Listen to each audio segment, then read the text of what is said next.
পৃথিবীতে আমার মতো কিছু বোকা মানুষ আছে যারা কোনোদিন ছেড়ে যেতেই শেখেনি কিংবা কোথাও থেকে সহজে বেরিয়ে আসতেই পারেনি। যে হাত ধরেছে একবার, সে হাত ধরে রাখতে চেয়েছে আজ জীবন। অবহেলা, অপমান, যন্ত্রণা সত্ত্বেও শুধু চেয়েছে কোনো মতে থেকে যেতে, মানিয়ে নিতে, অ্যাডজাস্টমেন্ট করে কোনো মতে থেকে যেতে। ওরা যত সহজে বলে দিতে পারে ইট ইজ ওভার, আমরা তা পারি না। আমাদের বুক ফাটে, গলা শুকিয়ে যায়, পায়ের নিচের মাটি শুষে যায়। কোনো একদিন দেওয়া নেশার ঘরে প্রতিশ্রুতিকে আমরা মনে হয় একটু বেশি সিরিয়াসলি নিয়ে নিই।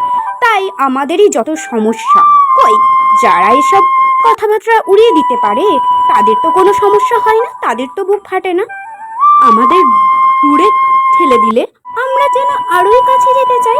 যন্ত্রণা পেলে মাথা পেতে নিই, অবহেলা ঘুমের ওষুধের পিলের মতো গিলে নিই, আর অপমান আসলে স্টেশনের পাশে যাদের বাড়ি, ট্রেনের সামনে নতুন করে কোনো বিরক্তিই আর হয় না।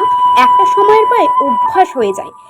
এইভাবেই আমাদের মতো মানুষদের ঘরের এক কোণে পড়ে থাকতে হয়, পুরনো আসবাবপত্রের মতো। হয়তো তারা জানে এভাবেই পড়ে থাকাই ঠিক নয়, কিন্তু থাকার কোনো মানেই হয় না।